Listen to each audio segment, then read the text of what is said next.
Bible Worm, reading the Bible with Bible Worm.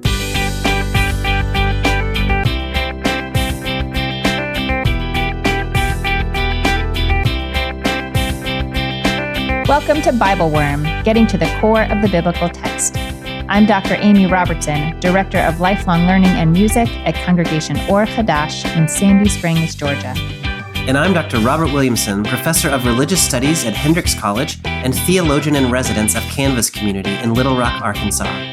We're here every week to discuss the biblical text, both as biblical scholars and as people of faith, one Jewish and one Christian. This week we move on from the Gospel of John to the book of Acts, which will take us through these next weeks from Easter to Pentecost, or on the Jewish calendar, from Pesach to Shavuot. Today we read Acts chapter 9, verses 1 through 19a. We meet Saul, a young, zealous, pretty aggressive guy, who seems an unlikely fellow to be tasked with leadership in the characteristically peaceful movement of Jesus. But tasked he shall be after a theophany that leaves him unable to see, unwilling to eat or drink, and without anything at all to say, at least for a little while. Why does his call, his transformation, look the way it does? Like paralysis, or even like death? Why is Ananais willing to welcome him as a brother, even knowing that Saul's first purpose in this trip was to fight the Jesus movement with all the strength he could muster? How do we know when we can really trust that someone has changed and is no longer a threat? Thanks for being with us.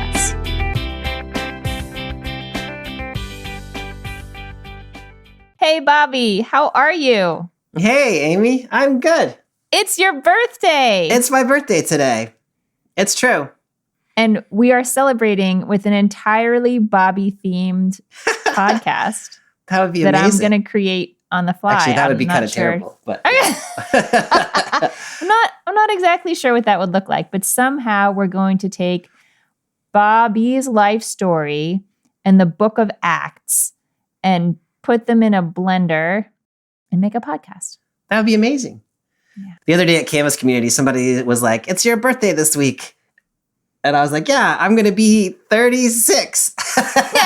And they were like, "What year were you born?" And I was like, "Okay, carry the one." 1990. And they were like, "You are 36. That's really funny. That was that's so funny. I was thinking this morning, like, when I got to greet you on your birthday, I would say something like you were 29. And then I was like, who even wants to be 29 anymore? What year would we want to be? And it was more like, maybe 36. Although that sounds very young to me. It does. It didn't used to. Yes. I know. But alas, here we are. We recorded on your birthday this year too. It's just somehow it is the year in which the birthdays and the podcast line up. Mm-hmm. Yeah. That's correct. It is true. So anyway, it is an extra special day. So last week was our last session, our last episode in the Gospels for this season. And we transition now to the book of Acts, as the narrative lectionary always has us do after we finish whatever gospel it is we're reading. Can you help us? Can you help us with the transition? So in our last episode, Jesus was walking around on earth after his crucifixion. We met Thomas, believing Thomas or doubting Thomas, however you want to refer to Thomas. And now some time has elapsed between that day and where we're picking up in Acts. Yeah, so it's a big jump, and I feel it every year when we jump from the Easter story in whatever gospel we are to the post-Easter story. The book of Acts is telling us about the development of the early church after the resurrection and ascension of Jesus. And it does it every year. We go from Easter to Pentecost with this kind of arc through the book of Acts into the letters of Paul. And it's nice over the 4 years, you get a real sense of kind of how the book unfolds. There's a couple of jumps that we're making. One of them, as you're saying, is narratively. And so when we were last talking, it was still it was 8 days after Easter. And so Jesus was in his resurrected body, had not yet ascended. Now we are quite some time later. And, when we move to the book of Acts, it picks up, the first thing that happens in the book of Acts is the ascension of Jesus. But we are 9 chapters on today in chapter 9, verses 1 to 19. And so in that time, what has happened essentially is that the Holy Spirit has come on to the disciples in a story that we will read on Pentecost in a few weeks. And the disciples, the apostles, have started to proclaim the gospel first in Jerusalem.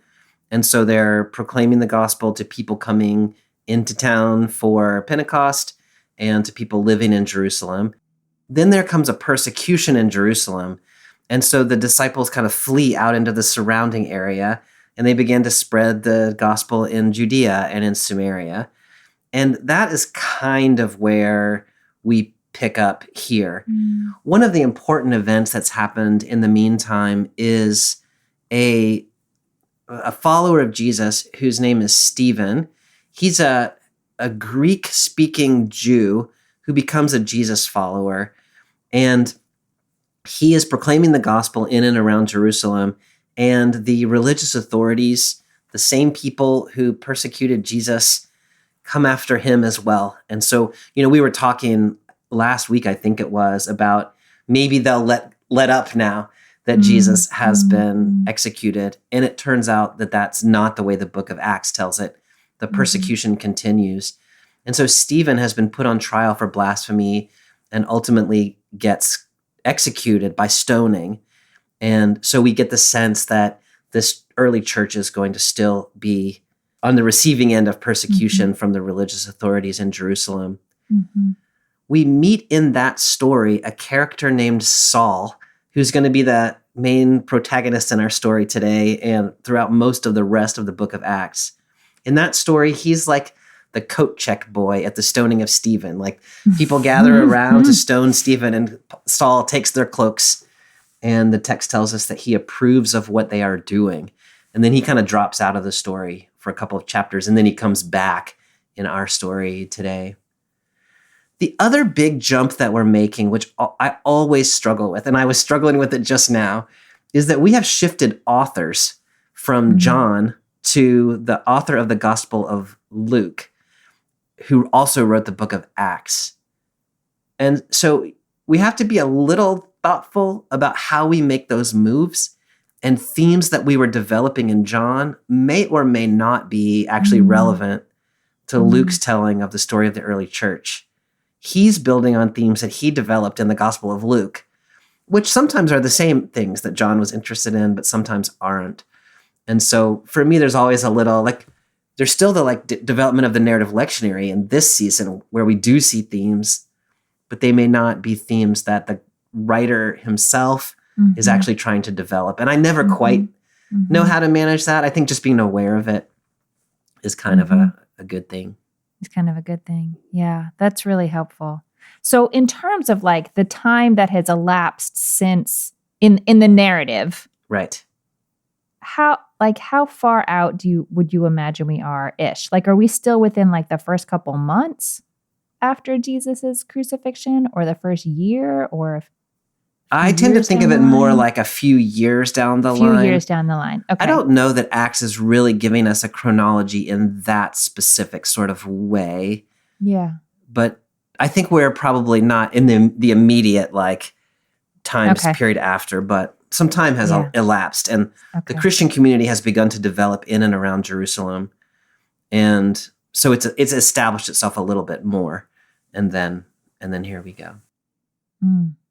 Amy, one of the things, between now and Pentecost, we're going to be in Acts and the letters of Paul. And when we get to Pentecost in a few weeks, every year we say, this is Pentecost, which in the Jewish tradition is Shavuot. And then we talk about that period between Passover in your tradition and Shavuot, and we kind of reflect back on it. So I was just curious. So your community is also transitioning in the same time period that my community is transitioning to the post-Easter period. your community is transitioning to the period between Pesach and Shavuot. Would you just fill me in a little bit about what your community is doing in this period of time and how we're preparing for Shavuot in your community? It's so this period of time we would call Sefirat HaOmer, the counting of the Omer, which the sort of most mundane of the rituals that is also incredibly beautiful in its simplicity for me is to count the days. There is a blessing that you say in the evening on each day that counts the days between the second day of Pesach, of Passover, and Shavuot. Spiritually, it's this time where if you sort of imagine that the salvation of the people of Israel in the crossing of the sea during the Exodus was this almost like the opening act of a love story was like this, we did nothing to earn that. It was just this like completely like grace-filled, like, I'm going to save you from the situation that you're in. And then there's this question of like, what's going to happen next? Like it could be the opening to relationship. It is not a given that it's the opening to relationship. And so the period in between Passover and Shavuot is sort of a time in the Jewish community to try to call upon ourselves that like relationship, like, no, stay with us, God, and we will stay with you. Like we want to be in this for the long haul here. Yes. And so then it culminates with Revelation, Shavuot, which of course is different in the Jewish community than in the Christian community in its details. But really the idea is this like this agreement from God, like, yes, okay, I am here and I am present in community and in covenant with you, and our commitment to be in community and covenant with God also. And yeah, this is like the middle part of the story, the middle part of the relationship. It's interesting to think about it in terms of Acts because it does like it's, okay, now how are we actually going to do this? Right. Yeah. I love that way of thinking about it. And, one of the things that has frustrated me about the narrative lectionary in the past, although I understand why it is the way that it is that, the story of Pentecost is early in the book of Acts. It's in chapter 2. Yeah. But we're going to talk about the book of Acts and Paul for 6 weeks before we ever get to that story. Yeah. And it's always felt chronologically and narratively out of order to me. But the way you're talking about counting the Omer, like, gives me a different way of thinking about that in terms of we see the actions of the early church and how they're trying to live in that relationship. And then 6 weeks from now, we're going to get the story of the pouring out of the Holy Spirit, which like seals that relationship and carries it on. It's not the way it shapes up narratively. Yes, it's not the way it shapes up narratively. But it's a really lovely way to think of it liturgically. See it. Yeah, yeah. Yeah. Well, our reading today is Acts chapter 9, verses 1 through 19a. Are we ready to jump in and just sort of deal with questions as they come? Let's do it. All right, let's do it. I am reading from the NRSV.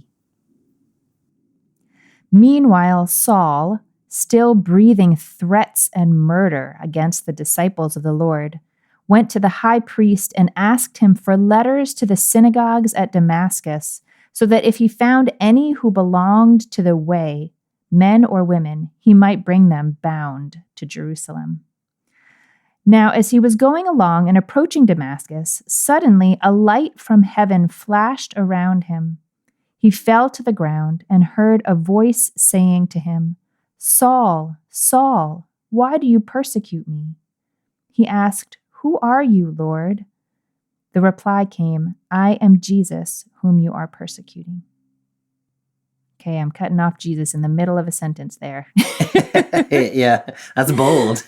I know, it's bold. We will read the second half. Bobby, breathing threats and murder? I love that translation. Gracious. Yeah. What does your translation have? Mine is still spewing out murderous threats. Oh, man. why do you think God chooses him?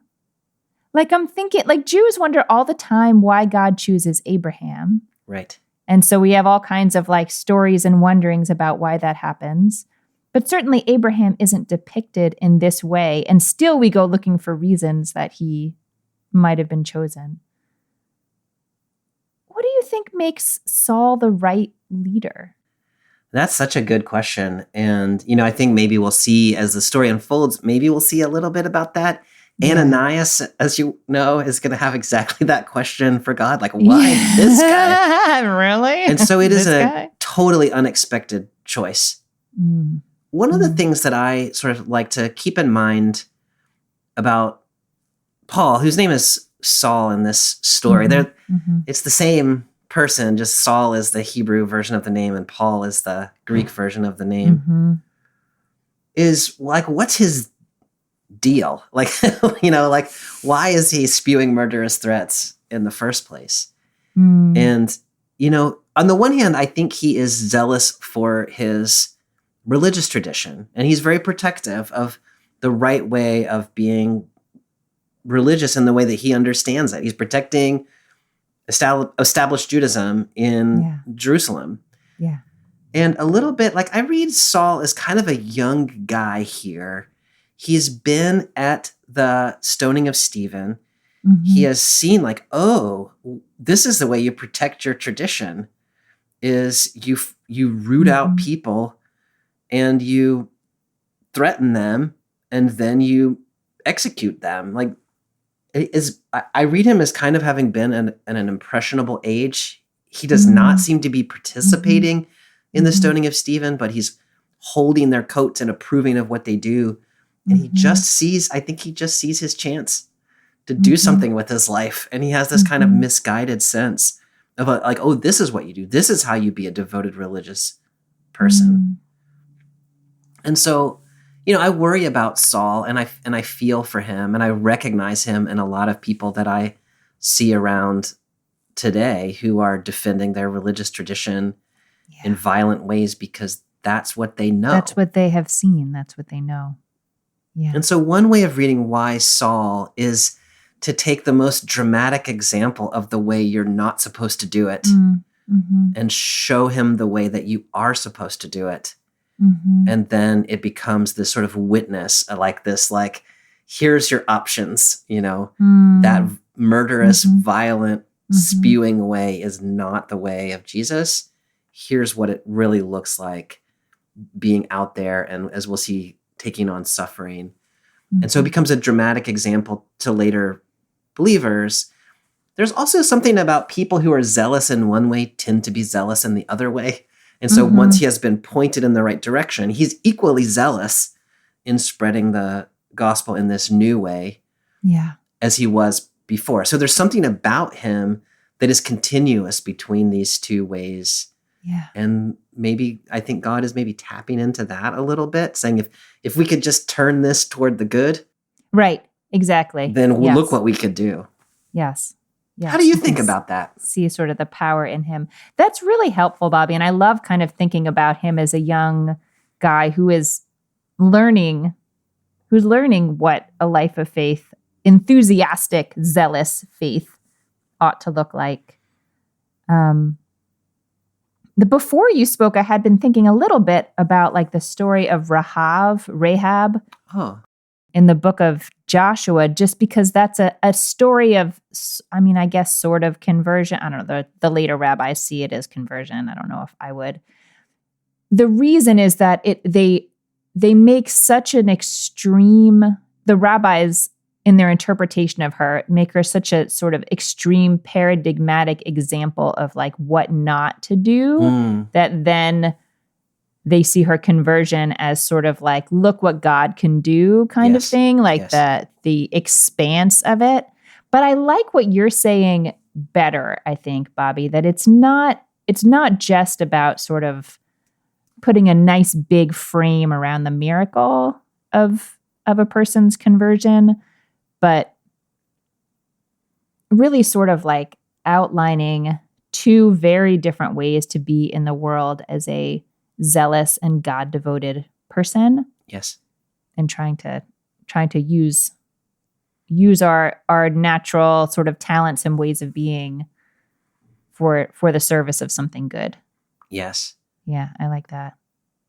You're using the language of conversion, which is often used in this text and is hard to think about otherwise. Mm-hmm. But I think there is a question about whether this is properly termed a conversion in its own time period. No, this was the next thing I was going to ask you about. So go. Yeah. Ready, go. Help Yeah. us. Well, it's just that, right now the Jesus movement is contained within the Jewish movement. Yes. And the followers of Jesus, here called the followers of the way, Yes. which, by the way, I really love as a way of talking about. It's so much nicer to me than Christianity as Christianity sounds like a rigid, bounded system. Mm-hmm. The way sounds much more like a path on which we walk. It's a pathway that, yes, unfolds before you. And it is also language that is used in the Jewish community now. Right. And it is also language that was used in the Qumran community closer to the time of Jesus. It's the language in the Muslim community as well. Yeah. Mm-hmm. Yeah. We are all looking for We're on a journey. Yeah. Yeah. But so the way of Jesus is sort of unfolding within the Jewish way. Yes. And so Paul does not have to abandon anything about his previous belief system other than to say, Jesus actually is the Messiah that we have been anticipating. Now, it turns out that that's a big thing, and it does cause a separation. Later in history, on. Yes. Mm-hmm. And so anyway, I don't know, maybe I'm just quibbling about terminology a little bit, but it is, I don't think Paul probably experienced it as a conversion exactly. Yes. No, I think that is incredibly helpful because this next verse that sort of talks about him getting a letter from the high priest to go track down the Jesus followers or the people following the way in synagogues. First of all, the fact that they're looking in synagogues speaks exactly to what you're saying. Right. And then at least my best understanding of it is that the high priest didn't really have like legal authority to say you could take Jews from Damascus, from like out in the diaspora and bring them back to Jerusalem. Like there wasn't that kind, like it's so easy to read this through a lens of what happened over the next centuries. Yes. But that's not what was happening now. Amy, can you read to me the NRSV's translation of the bit about the high priest, like the end of verse 1 and the beginning of verse 2? Yeah. Okay, so he went to the high priest and asked him for letters to the synagogues at Damascus, so that if he found any who belonged to the way, men or women, he might bring them bound to Jerusalem. Yeah, thank you. It's just so interesting to me there. The CEB is similar, that this is not that the high priest found Saul and sent him on this mission. It's that Saul said, this is what I want to go do. And then asked the high priest for authority to go do it. Yes. And as you're saying, that it may actually violate the actual authority of the actual high priest. Like it's an expansive understanding of what the high priest can do. To go to a city 150 miles away in a different jurisdiction and arrest people there. And it's just interesting to me that it's being motivated out of like just a local guy, like a young guy who's like, I think I want to go persecute some people. It's very sort of vigilante-like. It is. It reminds me, I think, of things that are happening in our world today about people who are kind of wanting to do stuff harmful to our neighbors and seeking authority, which may or may not actually have the authority to go and do the things you want to do. But it serves their purposes too. Yeah. And so it's this kind of like, I don't know, they've created this dynamic in which they can arrest and maybe execute people. And it's not clear who actually has the authority. Everybody has plausible deniability. Right. Saul's probably the one on the hook for it if something goes wrong. It's just a very, like, to see that kind of same dynamic playing out in this text that we sometimes see in our world today was very striking to me. Yeah. So he is on his way, approaching Damascus, and has this incredible experience. One thing that stood out to me is that he sees this light flash around him, and he falls to the ground before anything else happens. Mm-hmm. You know, and being in the modern time that we are in, my first thought was that it would be experienced like a bomb. Like it was there was such a flash of light that he fell. Yeah, like he's ducking. Like he's ducking. Yeah, he fell to the ground. And I wonder what he thought was happening, but he may not even have had time to think anything before God speaks to him. But I don't know. Somehow I think his being arrested in his movement before there was even any speech is an interesting detail. Yeah, I had not thought of it that way. You know, you can think of other examples of God sort of appearing in light from the Hebrew scripture as a flashes of light or as fire and these sorts of things. So it's really easy for me to sort of spiritualize that image. But I like the way you're thinking about it as this like shocking experience that just floors him without his thinking about it. It just knocks him off his feet, takes him off his way. And that it turns out not to be an act of violence. It turns out to be a theophany or a Christophany, I guess maybe we might call it. But he doesn't know that when it happens to him. Right. I like that way of reading it. And then what he hears starts with this doubling of his name, Saul, Saul. Yeah. Did that connect you to places in the scripture? I mean, the first connection I made was to Genesis 22, when Abraham has his hand raised about to kill his son, which God has told him he is supposed to do, or that's his best understanding anyway. And there's this urgency about stopping that violence. And I guess I wonder if that doubling here has the same kind of urgency to you. Or maybe you connect it to other places in scripture. I love that, Amy. I was connecting it in a more general way. Like I think God says Abraham, Abraham there. God says Moses, Moses at the burning bush. Samuel, Samuel in the shrine. And so I was thinking like this is the way call stories kind of go. Is that God speaks the name twice. And I mean, like, okay, that's fine. But the way you're reading it to connect it explicitly to Genesis 22 and this kind of stopping, like urgent, like stop it. And then we read that text earlier this year. And what's happening in that text is Abraham is doing something either that God has commanded him to do or that he's doing what he thinks God has told him to do, even if maybe he has misunderstood. Yeah. And then God is saying, stop it. That is no longer what I want you to do anyway. And so to read this that way is really like Saul thinks he's doing what God wants him to do. Yeah. And he's actually persecuting some of God's beloved children. And so that sort of like stop that. No, this is not it. That connection, I feel like, has a lot of energy. It's so interesting to me, and I think it makes sense based on the sort of personality profile we have in mind for Saul at this point in his life, or maybe just generally, that I just feel like this is really like we're playing on a big scale here. Like there's, first this experience that makes you fall to your knees. So you already have been stopped in what you're doing. And then there's this like doubling of the name to get your attention that just has this kind of urgency in it. I don't know. Maybe Saul needs we have to like write in the big bold font. Yeah.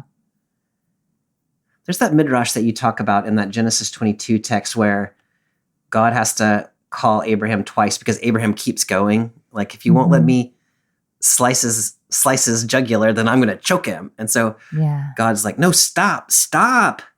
Right. And reading Saul that way is like he's so intent on what he's going to do that it takes this like flashing light, knocking down, double name just to get him to pause and reflect. That's nice. What do you make of his response? Like when you hear, Abraham, Abraham, or Moses, Moses, or something like that, I don't know, this response, who are you, Lord? Yeah, you really want him to say Hineni, don't you? Right? Yeah, I do. Yeah, but he doesn't. No. He says, who are you? Which is, it's almost the opposite kind of response. Like not, I am present to you, but I don't know who you are. Yeah. I just think it shows the like he is utterly bewildered, kind of disoriented. And, and it could be that he doesn't recognize who's speaking to him, but it could also be that he understands he's having a theophany, but the God who is approaching him in the theophany is not the way that he thought that God was. And so I thought you were wanting me to do this kind of thing. I thought you were a God who, seeks the persecution of people, but in fact you're stopping me. Who are you? Yeah. How did you read that? I mean, I have a lot of questions about it, but I wonder too if it's tied to, God doesn't just say Saul, Saul, but Saul, Saul, why do you persecute me? Yeah. And so I wonder if some of it is what do you mean? Yeah. In what way am I persecuting? What are you talking about? Yeah. Like, where are you in the world that I am persecuting you? Yeah. Or something like that. Yeah. This whole conversation, it's a little hard for me to wrap my head around. Why are you persecuting me is not a thing you expect a divine voice in a theophany to say. Yeah. I wouldn't think that's a being of power that can stop you in your tracks. And so and what has. Power? Yeah, and just has. That's exactly right.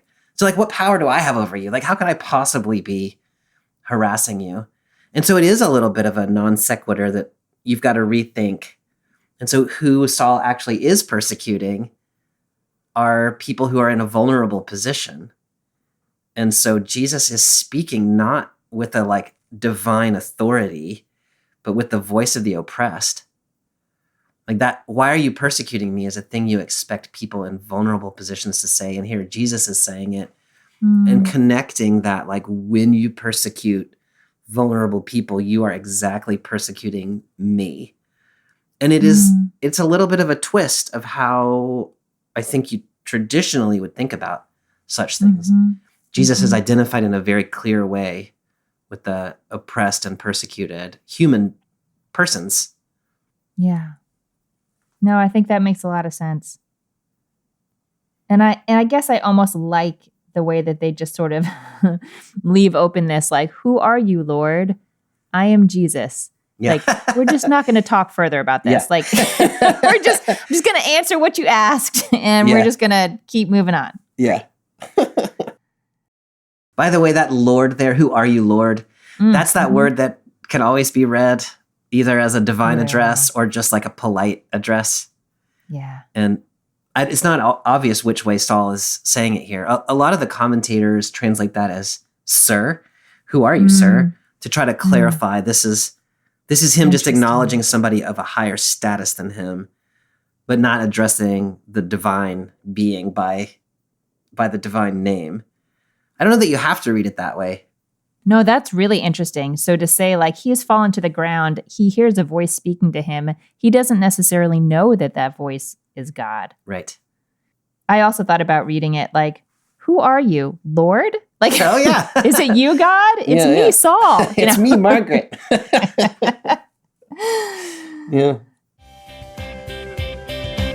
Hi, I'm Terry Peterson, minister of St. John's Church of Scotland in Gourock, west of Glasgow on the Scottish coast. And I am the liturgy writer for Bible Worm, which means I get to spend a lot of time listening to Bobby and Amy, and that is a great joy.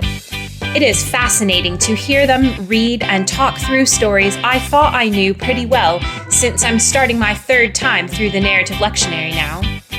I always come away with more ideas than I can fit into a liturgy or a sermon, and working with them has deepened my own spiritual life as I write liturgy that follows the contours of their conversations. I appreciate that they don't shy away from the difficult parts, and that they always find connections between these ancient texts and our contemporary life.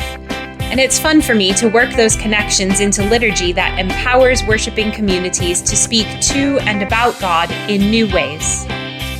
If you join the Bible Worm Patreon at the Liturgy Worm level or higher, you'll have access to those liturgies and prayers that you can use or adapt, as well as early access to the podcast. Or there are other levels with different benefits, including Bible studies, access to the Bible Worm Collaborative discussion group, and more. Visit patreon.com/BibleWormPodcast to help Bobby and Amy continue creating this incredible resource for people of faith around the world. And now back to this week's podcast.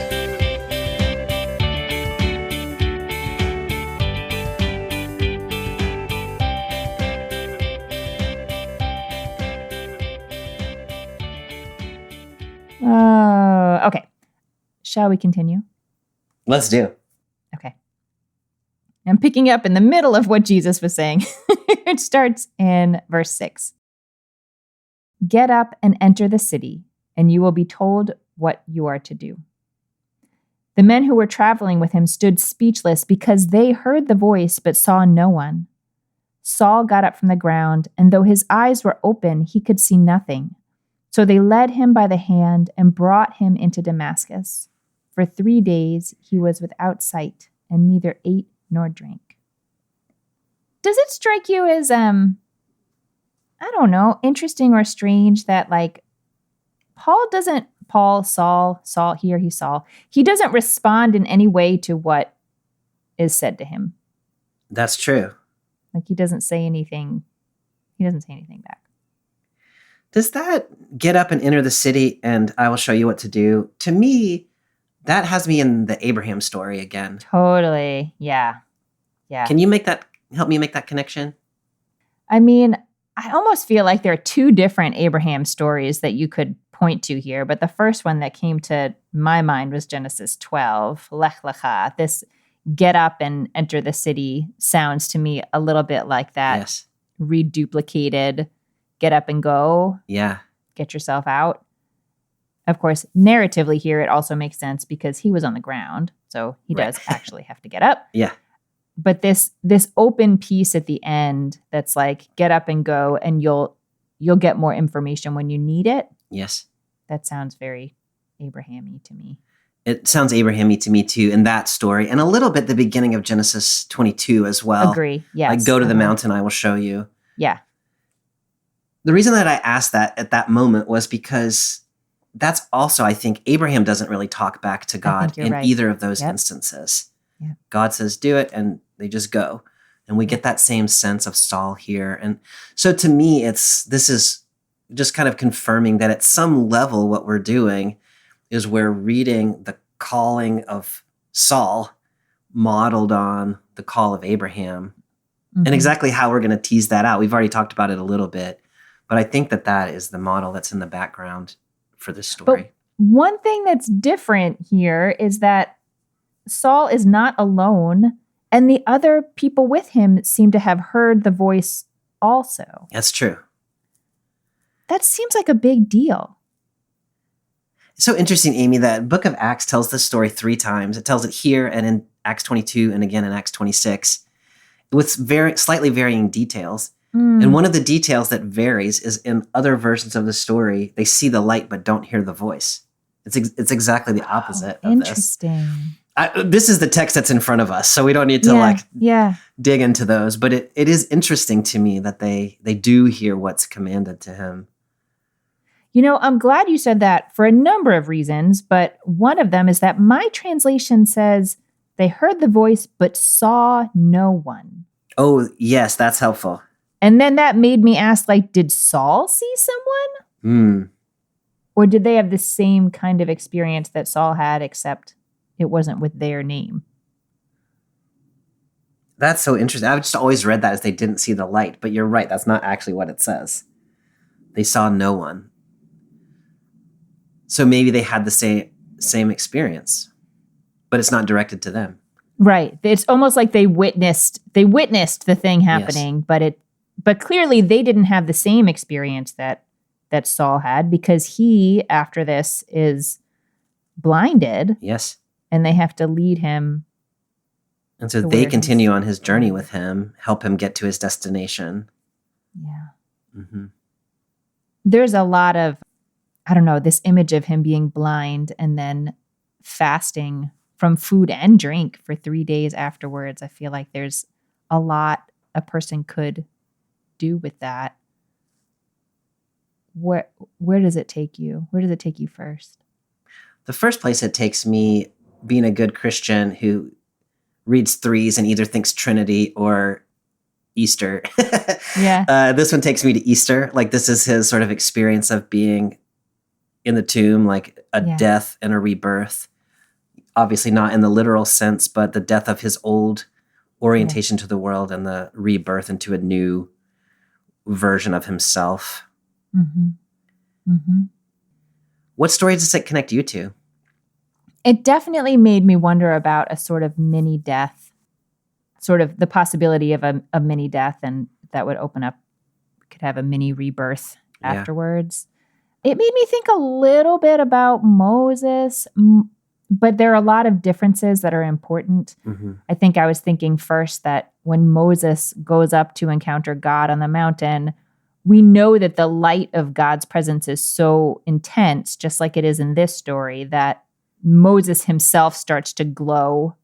And then the people, the typical folks down the mountain can't even stand to look at him. That's not what happens here. The light is so intense that it seems to have blinded Yes. Saul. Mm-hmm. But Moses does also sort of fast in relationship to that experience. The other story that's in my head is the story of Jonah, who spends 3 days in the belly of the whale. Mm-hmm. And one of the interesting connections there to me is it turns out his fleeing because he doesn't want God to be gracious to the people of Nineveh who he hates. Mm-hmm. And then in the end of that story, he ends up being the one who brings good news of God's mercy to the people of Nineveh. Mm-hmm. And so in a sense, like Saul, I mean, it's not an exact parallel, but Saul is going to end up doing the thing that he doesn't want to do, which is to proclaim mercy to the people he's been persecuting. Yeah. And so maybe there's some experience there that's parallel as well. No, I could really see that, because the other note I had was that it seems a little bit like it's a pretty power move from Jesus or from God here. You pointed out, it says, "Why do you persecute me?" But it basically is like, now, it seems like it basically is saying, like, you are going to be incapacitated until you are willing to serve Yes. the way that I want you to serve. Yes. So it's not exactly a choice, Yes. in the same way that it's not exactly a choice for Jonah. He tries the other way and is swallowed by a whale. Like, it's, Yeah. he is compelled. That's helpful to me, Amy, because I'm sort of thinking like that, it's just 3 days. But Saul doesn't know it's just 3 days. He's just knows that he's blinded and is being led into the city. Can you imagine, like, to be a person with such sort of the kind of energy that he seems to have, to be put in this position of like real dependence so abruptly that he can't make let alone be searching down people to go persecute. He can't even walk into the city without people to guide him. I imagine it really was I don't know, in some ways a good corrective for such an aggressive person. Yeah. But really a profound, just that part of it alone seems like it would be pretty profound. Mm-hmm.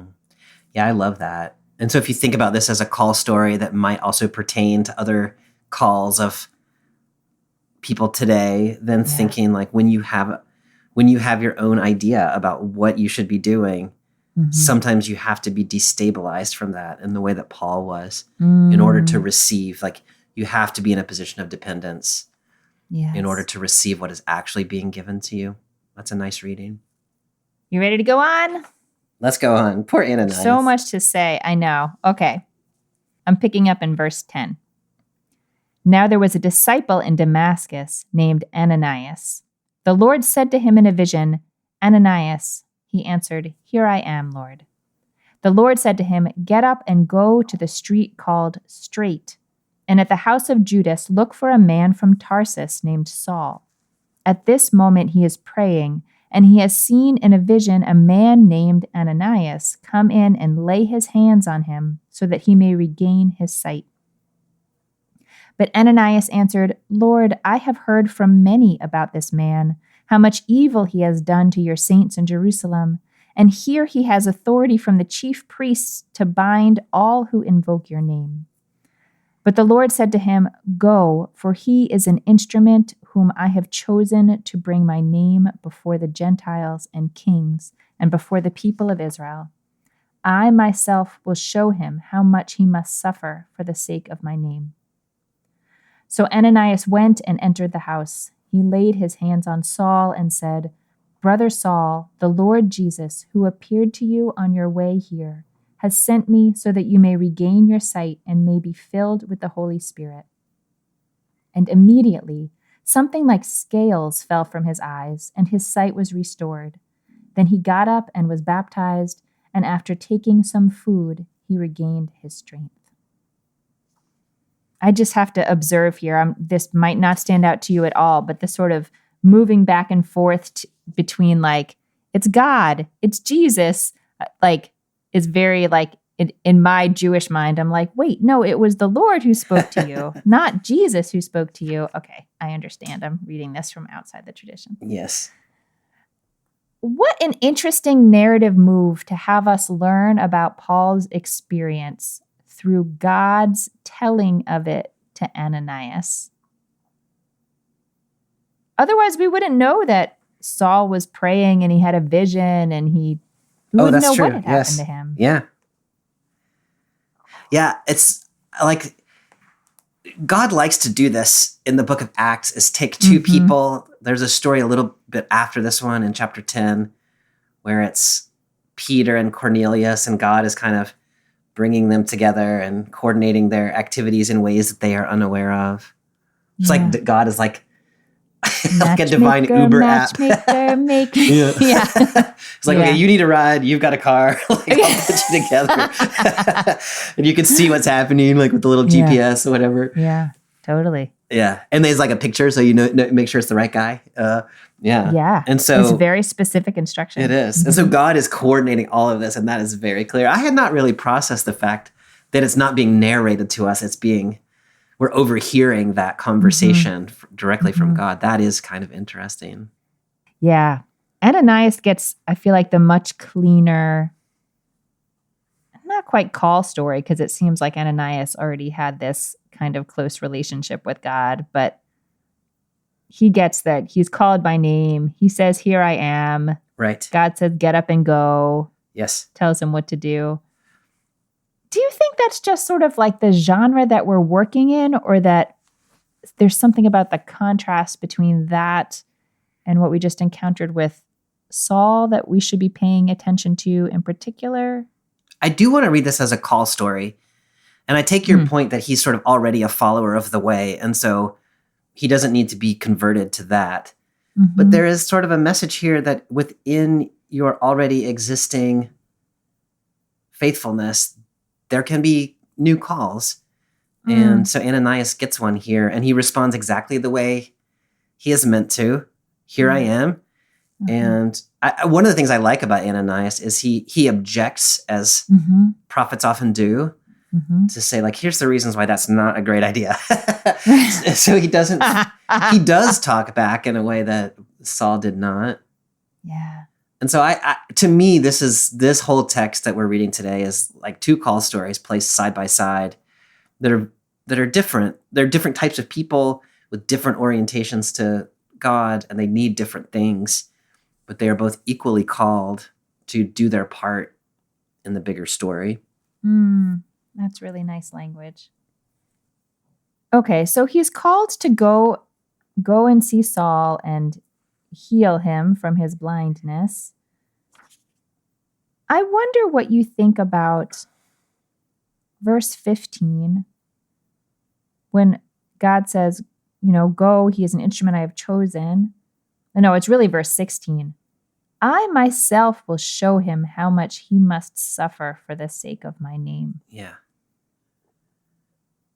That sounds like a punishment, Bobby. It does.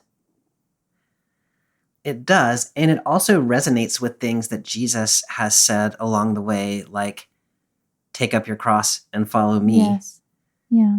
There It's seems true. to be an understanding that the way, at least in this period, is a way in which people are often persecuted and often suffer, are often misaligned with the authorities. Yeah. And that's going to be true of Saul. It's going to be very different than his experience up until now, where he's been the one causing suffering.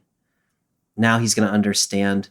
And in a way, Saul was on his way to throw Ananias in jail, right? I mean, maybe he didn't have Ananias in mind, but he was on his way to Damascus, to the synagogue, to find followers of Jesus and put them in jail, maybe so they would be executed like Stephen was. Mm-hmm. And so he was the one about to cause Ananias to suffer. And now God is saying, I will show him how much he must suffer. And so there is a sense in which God is establishing common ground, kind of, between Ananias and Saul, and even Jesus himself. It's like, Jesus just said, you're persecuting me. Ananias says he's about to persecute me. And Saul said Jesus says Saul is about to be persecuted. And so there is some kind of connection among the three in that language, maybe. Yeah, no, that's really helpful to think in particular about Saul, who was so eager to inflict this suffering, is now going to be on the other side of the equation. And maybe telling Ananias this at this moment is, I don't know, maybe a way to relieve some of the worry that Ananias has about this plan. Yes. Like, because Ananias is, well, he's got to be thinking a lot of things, but one of them is that Saul doesn't understand what it would be to be an instrument of God in this worldview. Yeah. Of the Jesus following community. The other option I had written down was that maybe Saul likes danger and punishing circumstances. Yeah. I'm going to show you how tough you can be and be my leader. I think that's possible. It is interesting, like, how one reads what Ananias says in verse 13. The CEB has Ananias countered like it's an objection. And it is. The Greek word there is just apokrithe, which is, it just answered. Mm. And so he's just like, it's a little bit like, I don't know. Like, I just want you to know, Jesus, what I know. Yeah. Sort of by way of objection, but you never, at least I don't think, you get the sense that Ananias is considering maybe he's not going to do it. Mm-hmm. He's just sort of expressing his concerns about the things he has been told to do. And I really resonate with him right there. Like, It is so hard to trust people who have been oriented toward harming your community. Yes. And so the call he has been given is a really hard one. Yes. Go and minister to this person who was literally coming to harm you. Yeah. And restore his vision, and he's going to do great things on your behalf. Or at least on Jesus' behalf. Yeah. Like, it is so hard to believe that, to trust that, to minister to someone who intended you harm. It's a little bit naive. Like, part of me is like, I'm thinking about working with my homeless friends who are like, I have this person who, has been trying to harm me. Like, should I forgive them? Right. I'm like, I don't know. I don't know exactly what that means, because you don't want to put yourself in a position of further harm. Yes. And so, I mean, Ananias has been given a really hard calling right here. I actually have heard a similar reading of the book of Jonah, which gets a little complicated historically. But if we imagine that the book is written later than it is set, which is often the case, the people that Jonah is called to go proclaim, a warning to so that they can be forgiven are the people who are going to bring about the exile of Jonah's people. Right. And so so later interpreters of the book look at it very similarly. Like, you are putting Jonah in a really messed up position here. Yeah. And of course he doesn't want to do it. So Jonah ends up giving mercy to people who 100 years later Right. are going to show his they're people going to no do the mercy. thing in the moment. Yeah. But down the line, you know. Yeah. And but I think that overall question is really live. Yeah. And one of the things that is always in the back of my head in these conversations in the New Testament is, you know, Jesus gets himself killed by showing mercy to people who intend him no mercy. Yes. And if that is the model, like I'm not saying I don't want us to all go around with Christ complexes, but at some level, if Jesus really is a model for Christian faith, and I think that maybe he is, then there is some sort of like mercy no matter what it costs you. Yeah. But I struggle with that. I imagine most people do. Amy, the way that God tells Ananias what Saul is going to do, I've chosen him to carry my name before Gentiles, kings, and the people of Israel. That list just seems backwards to me. Do you know what I mean? I do. It's sort of strikingly backwards. Yeah. Yeah, it's that. And then thinking about who Saul has been sort of, you know, as a Jewish person who has been really sort of ferociously committed to the Jewish community, to start by saying the Gentiles, like, I wonder if that's intentional to sort of, I don't know, escalate the magnitude of the ask or something like that. How do you? It is also interesting, given what we were just saying, that maybe the Jewish community is not going to trust Saul, the Jewish followers of Jesus. Yeah. And so God's just sending him somewhere else. You know what I mean? Like, given his history, he is not able to be a missionary to you. Yeah. So he's going to go talk to Gentiles where he doesn't have this history. And so maybe this is God sort of protecting Ananias and his community a little bit. That's really interesting. Yeah. Everyone is the right person for some jobs and not the right person for all jobs. Yeah.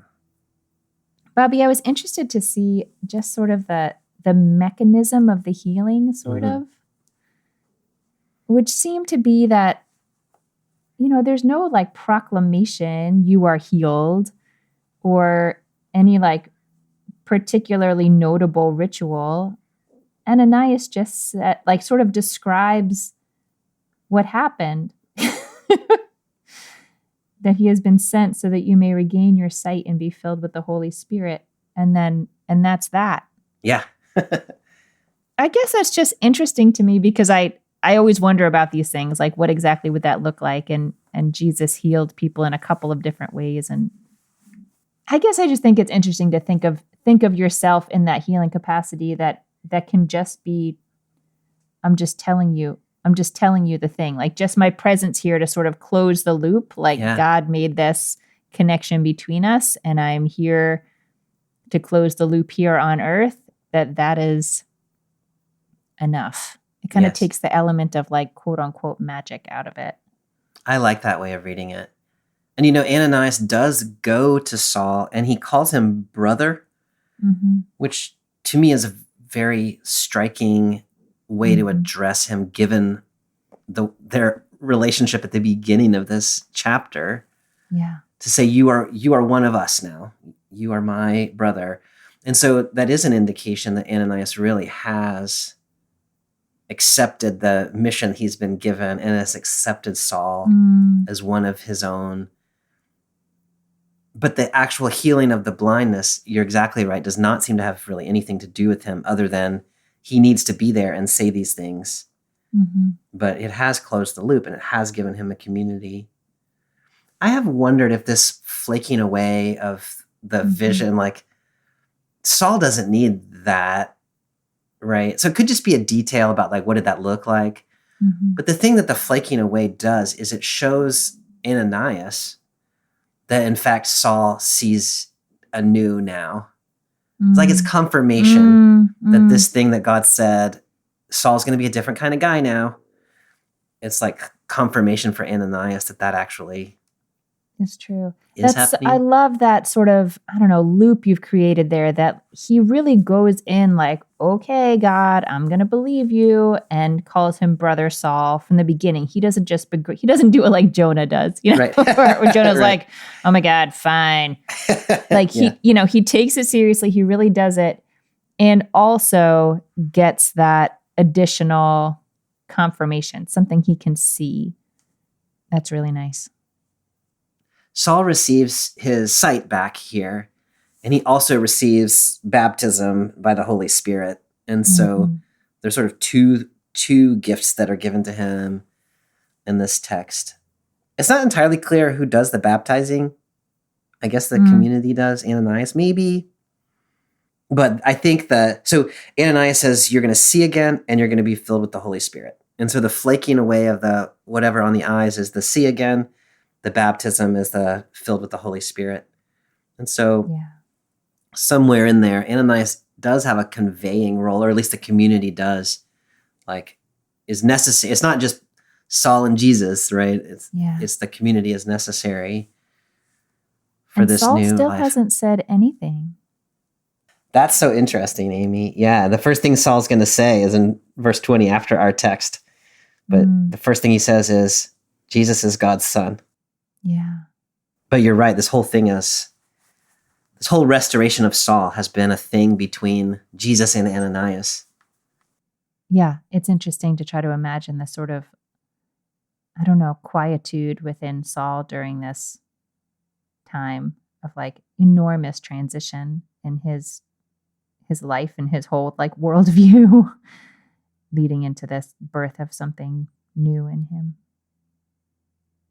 Okay, well, it's about that time to hear what is feeling important to you in this text today. But first, I just have to tell you one really important thing, which is that I first wanted to name my son Saul, and Will, my husband, said we can't name him Saul because it doesn't have any nicknames.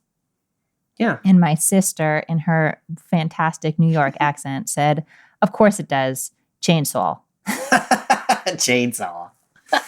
So we get the transition here from chainsaw to That's a perfect name for some this other guy. kind Chainsaw. of Saul. Yeah. Yeah. I like that. What are you thinking, Bobby Williamson, on this birthday text? Well, I'm reading this as two call stories kind of joined together. And, I'm probably personally more drawn to the call story of Ananias. The call of Saul I find really interesting, and I find that it resonates a lot with what I'm seeing in the world today, as I was talking about earlier, just people who I think have misunderstood the nature of God and their sort of zealous defense of the faith in ways that cause harm. And so I can see that in the world, and I wish for those people to have conversion experiences. I think I myself resonate more with Ananias on a couple of levels. One is that, I already consider myself to be a follower of the way. And so in a sense, like there's not a conversion for me yet still out there in the big sense. But Ananias' story here is evidence that there are calls within an ongoing faith that are urgently important. And the thing that Ananias is asked to do is this really dramatic, hard thing, which is to allow the possibility that people who have been in the world in violent and harmful ways might actually have something in them that is redeemable, which is in fact the core of the Christian message. But when you put it in a tangible story like this, like, would I be able to forgive that guy and call him brother and give him a new mission within my community? Like, I don't know. And so it has challenged me, I think, to think a little bit about what am I being called to here and now, and in what ways can I be about looking for opportunities to find people who are misguided in the way they are carrying out their faith, but have something in them that could be redirected towards something more beautiful and hopeful and in keeping with the way of Jesus. And just think about what kind of role I might be able to play in the life of somebody like that. And is that something I would be able to do? And how would I do it? I just find Ananias very inspiring. I appreciate that he does not take it easily. Like, he states his objections. Yes. He does what he is asked. God is faithful to him and to Saul. And then Ananias kind of drops out of the story. And so, like, I kind of like that. I mean, I'm a 4 with a 3 wing on the Enneagram. So, like, I want to be authentic, but I also want to get noticed. And so people like Ananias are important to me because he does an important thing and then fades away. And it does not make the importance of the thing that he did any less important. And so it is a helpful reminder to me that, you know, the call that is mine might be a fairly simple one, complicated in the moment, but pretty direct and not a world-changing one. Yeah. But without Ananias, there's no Paul. That would be it. That's right. And Paul did change the world. And so Ananias was a necessary part of somebody else's story. And so I think that's a nice invitation to me about what discipleship might involve. I love that. I love that. What about you, Yeah. Amy? What are you finding in this text? Oh, I just want to love what you said for one moment longer. 2 parts of it. One, that it doesn't always have to be a new beginning. Like, the call doesn't always have to be, Right. you know, like for folks like us who have been in it for the long haul and are not anticipating any kind of big conversion experience. I mean, like, who anticipates it, I guess, but that it is possible within the context of a life of faith already to have a call within it. I think it's quite lovely. And just that you pointed out that, like, it really takes all kinds of different people and all kinds of different personalities, you know, and Paul had Saul had some really difficult parts of his that might lead us to say, like, we just want nothing to do with him. Yes. But maybe it's precisely because of the kind of energy or fortitude or fire that he has that he would be able to endure things that he's going to have to endure. What I would add, I think, as my own thought here is I'm really feeling sort of Paul's incredibly forceful, like, forward energy, like, kind of aggressive, really wants to do the right thing and believes he's doing the right thing and will take lots of risks to do it, nothing holding him back. And it's just, this text is like he runs full speed into a wall Yes. and just gets like, no. What you're doing is a hard no. Yes. And I always imagine these revelatory moments in life as being full of energy and, like, the light is life-giving. And I don't know, this one, I really appreciate that after Saul's experience, it's almost like he enters this paralysis, like this mini death. He doesn't say anything. He can't see. He doesn't eat or drink. Like, I interpret some of those things as a kind of grief. He's dependent on all the people around him. Those things feel terrible. And I don't expect Revelation to feel terrible. Yeah. But sometimes that is really how it is in order for the next thing to come. And so I appreciate this text lifting that up as a thing that really happens in the world. And it doesn't mean it's the end. It just means here's where you are. That's beautiful, Amy. And the 3 daysness of that, I come back to that on the front end of that, Saul didn't know that was just 3 days. That's right. And so one never knows when you encounter that sort of state, like how long it might be and what wonderful things might lie on the other side of it. You just have to experience it as it comes to you. Yeah. Bobby, next week we will skip a few chapters and pick up in Acts chapter 16, verses 16 to 40, to read about Paul and Silas. Such a complicated text. It is both one of the loveliest texts of the story of Paul and also one of the most problematic ones in ways that I'm looking forward to talking with you about. Sounds good. Well, have a wonderful and blessed birthday, Bobby. Thanks for spending Amy. This time with us. What better way to spend my birthday than Amy and Bible Worm? I can't imagine, but I hope that cake is in your near future. Me too. All right, I'll see you next time. All right. Thanks, Amy. Bye. Bye. Thanks for joining us for this week's episode of Bible Worm. If you've enjoyed this free podcast, we hope you'll help us to keep it going by joining our Patreon for as little as $4 per month.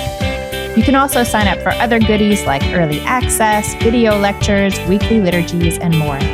Visit patreon.com/BibleWormPodcast for details. Bible Worm is produced and edited by Bobby Williamson. Our theme song is sung by Colin Bagby, and our theme music is The World at Large by Dano Songs. Many thanks to all our Patreon supporters for helping us make this podcast possible.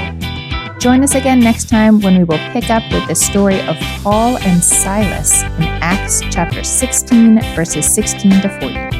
Until then, keep on digging.